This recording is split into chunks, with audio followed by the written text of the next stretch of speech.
we are back at One Collectibles, and I'm here with ZEN. Ivan. He is our Battle Hardened Singapore second place, and he's doing his ZEN deck tech. Yep, so for my matchups, I only lost my first and last game of the day. I won all my other matches. So my first round I lost was against Gordon Cole, our Singapore national champion. He was on KO. The matchup was pretty even, but then on my crucial out of war turn, he managed to flashback my Mauling Chi. So I lost like 7 damage, and then I just got outvalued from there. And my second round was a ZEN mirror. So it's quite a straightforward game. I drew my out of war and transcended. He didn't draw anything at all, and then he just died. I think I'm going to hear that a lot during this. So my third game was against KO. So actually this game I actually got a very bad start. I didn't draw any transcend cards for the first 3 turns of the game. So I was actually very behind. But then he actually bricked on his wild ride turn. He activates Sash, and then he wild rided again, and then he discarded Cast Bone. So that really set him back very, very far, and then I managed to claw my way back from there. My fourth round was against Espen himself. He was on max. So he actually got his 3 Hyper Dragons out very early, but unfortunately I hit him with Ancestral Harmony and was it triple or double out of war turn? And then he just got destroyed from there. And then my fifth game was against Nu. So same, I transcended early, and then they didn't present a Disruption turn, so I just out of war from there, and I took them down to like 15 life, and then I just chipped them down slowly from there. Sixth game was against another KO. This one was a more traditional game where a lot of back and forth, but ultimately I was in the lead, and then I just out of war and then blew them out of the game. But they did tell me afterwards that they ran 3 regular swings, and even because I saw there was one in the game, I was like, okay, I'm not going to play around another one. Most people only run 1, and then after the game, they told me, oh, actually I had 3, so, and then it was in the next hand. I was like, wow, okay, close. That was very lucky. And then my last round of swings was against Carding, another of the top 8 players on Dash. I did transcend, but I couldn't find my out of war afterwards. So on the first turn, I was going turn 0, and then I out of war, and then I did 5 damage to him, and I arsenaled. So that was a very good start, but afterwards I just couldn't find the scan copy. So yeah, I ended up having to go off using my Orion of Mystic Talents to draw 3 cards. And then ultimately the game came down to him misblocking with his Stonewall Gauntlet, and then I managed to break the chain and then reset it, and then I managed to kill him from there. So in top 8, I played against Sozeng on KO. This was a very one-sided game. I did Ancestral Harmony, triple out of war. I out of war, and then I drew into another 2 out of wars, and then I just murdered him. My semi-finals game was against Dory. That one was on stream. You can check it out on Espen's Super Duper Fab channel. 5. This is a 53 damage turn. Oh my goodness. Yeah, it's a 53 damage turn. Okay, Look guys. at Ivan, smiling to Oh, himself. block 5.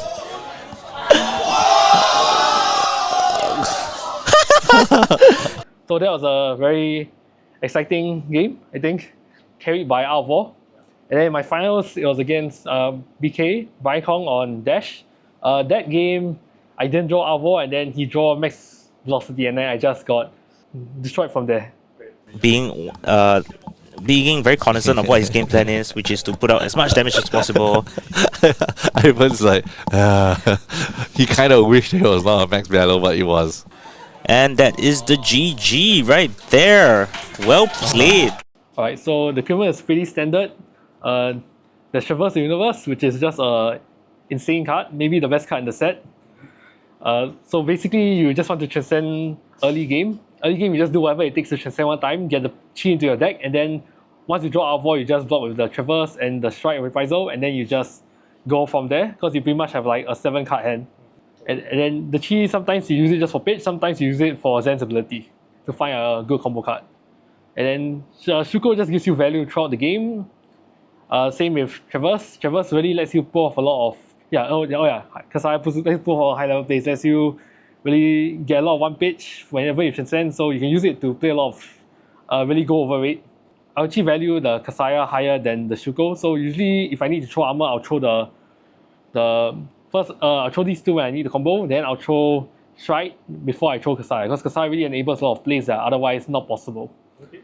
And then this 7 armor in general is just like an insane fetch, so when anyone throws CNC against you, you just throw 7 armor at them and say, alright, my turn to combo. For weapon, it's Tiger Taming, that's pretty standard. And 3 Hours, this is probably like the best card in the deck. A lot of games are basically just, transcend early game, and then you just wait for your Art of War copies before. Then once you find one, you just block with your 2 equipment and just go off. Here's the combo package of cards. I think most of these are pretty standard. Tiger Swipe, Chase the Tail, Aspect of Tiger, Body, Breed Anger, Morning Chi. These are like the Tiger combo cards. These cards are pretty standard, I think. I don't think you can really afford to cut these because they give you the combo density you need for your Ancestral Harmony turns. The only one that's kind of weak is Breed Anger because this card is only really usable on the Art of War turn.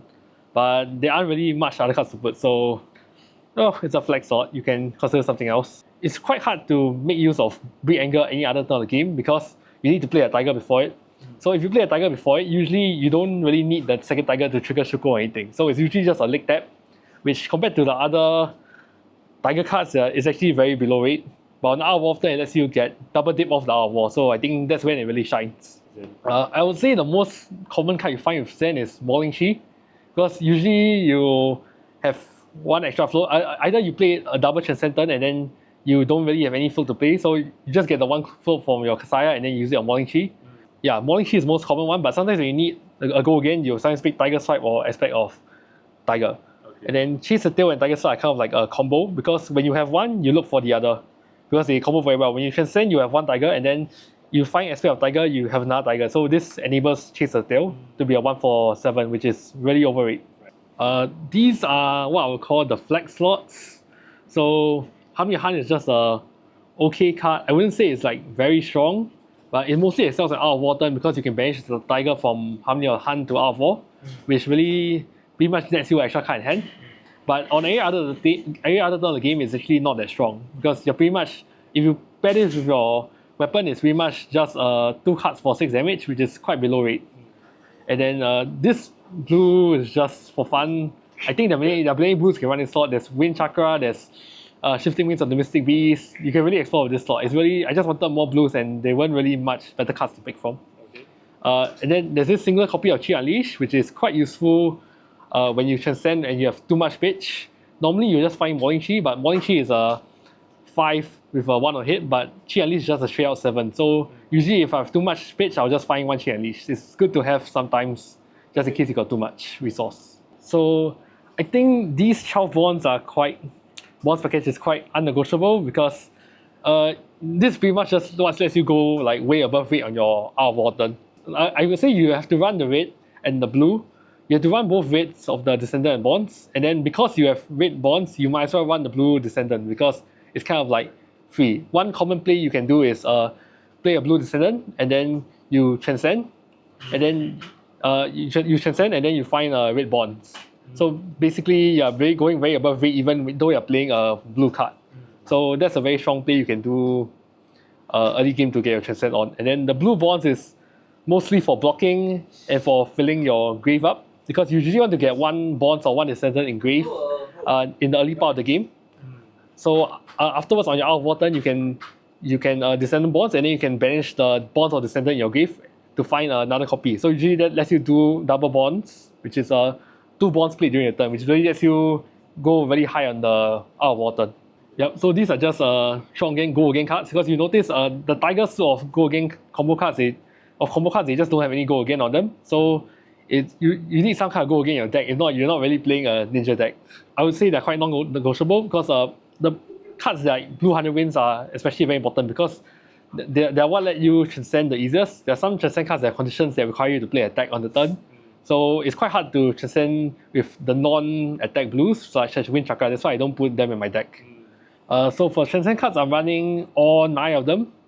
Because for ZEN, unlike the other Mystic Heroes, it's actually very important for you to transcend early on in the game. Because before you transcend your traverse, the universe just has like no text on it. And then you really want to just traverse within, you want to transcend very early on in the game, so that once you find Art of War, you can instantly just play Art of War and then just go off with a 7-card hand. That's really what makes ZEN a powerful deck.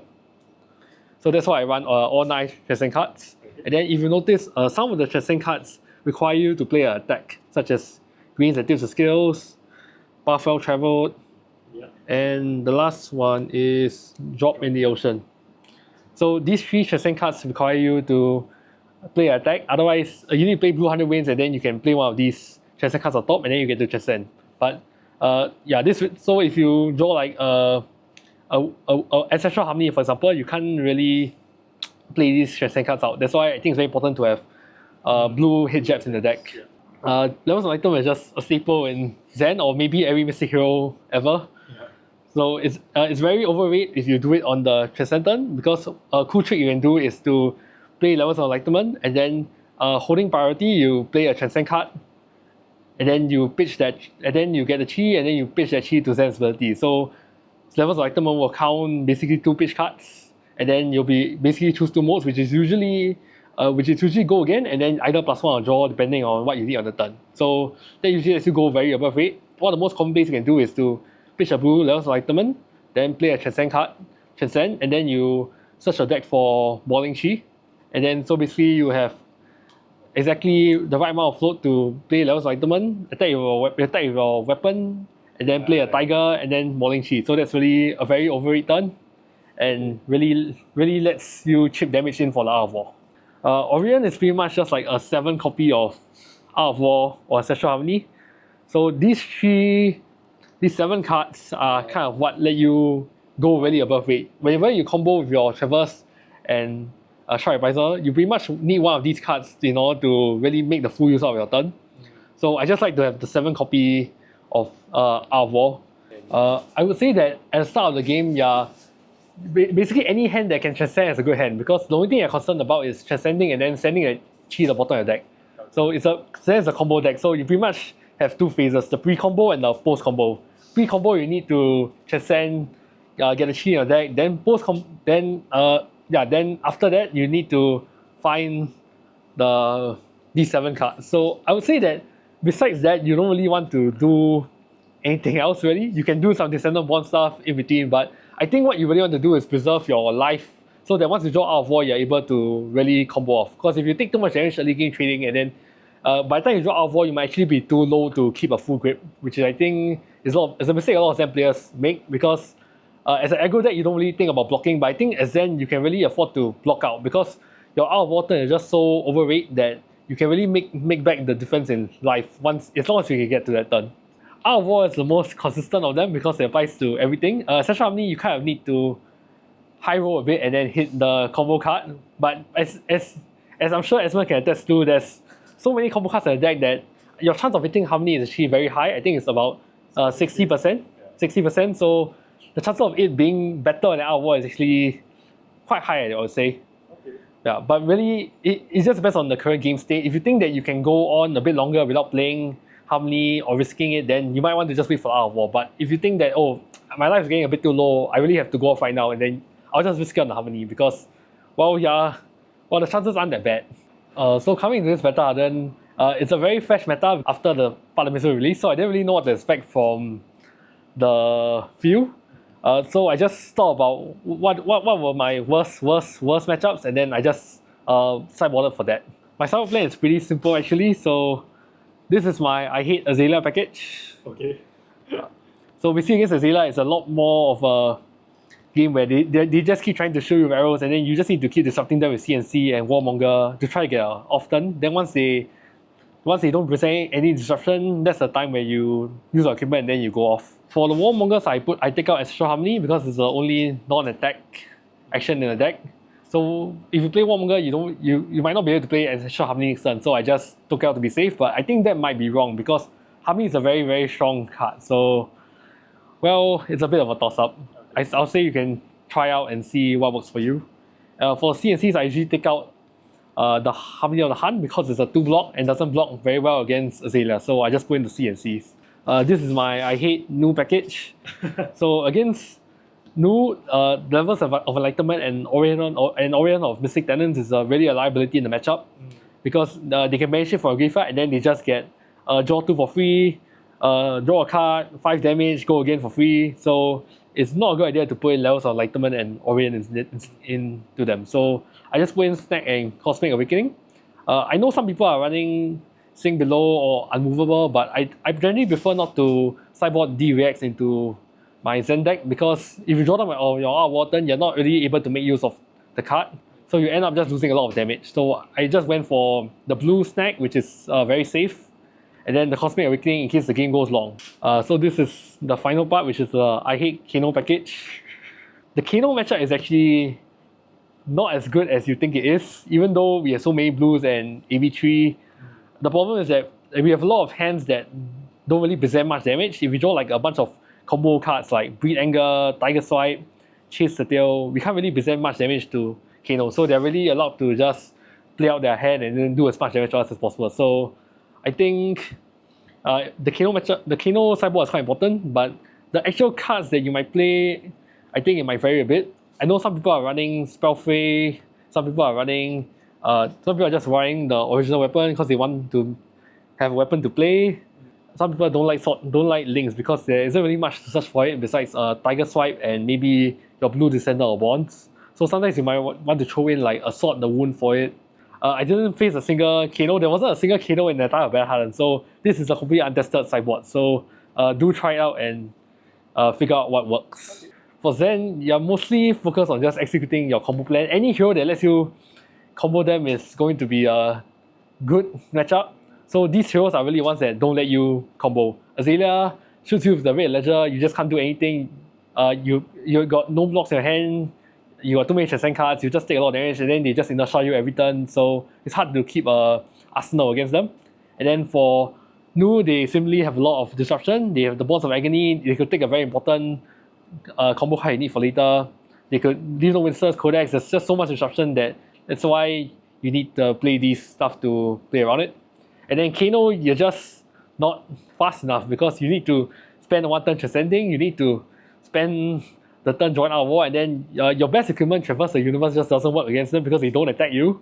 So that's why against Kano you become a bad aggro deck. Okay, so some tips and tricks for aspiring Zen players. So I say Zen is quite a different deck from your typical aggro decks. You typically don't want to arsenal bad raids. Normally in aggro deck you just arsenal all your raids, don't arsenal blues, but for Zen it's completely different. There's some raids such as Tiger Swipe and Breed Anger that are just horrendous in your arsenal. You arsenal these, you can probably never get them out in a on raid. But instead your blues like Blue 100 Wins, your Transcend cards, those cards are all very strong to put in arsenal. So you kind of need to adjust your mindset a bit when you play Zen as a aggro deck because you actually quite like to arsenal blues because they really help you transcend. That's your main goal early game. And then the other thing as Zen is that because you're a combo deck, you can really afford to block more than the average aggro deck. If you play a normal aggro deck, you usually have to present something every turn, but sometimes as Zen, the best play is just to block 12, okay, you'll go pass. Because you really just want to preserve life for your Hour of War turn, so you really should block more than you think you should as a aggro deck. And then the last tip I have is that be mindful of what's in your graveyard. Sometimes you might want to block or play a card, even though it may not be the best way, just so you can get it in your graveyard for Bonds of Ancestry in future turns. So, for example, Chase the Tiger or Aspect of Tiger, these cards really benefit from being engraved, same as Descendant, Gustwave, and Bonds of Ancestry. You really want to have one copy of this card engraved so that you can search for it in future turns. So sometimes you really want to block with it instead of pitching it or doing something else with it, because getting the first copy engraved really expands your options.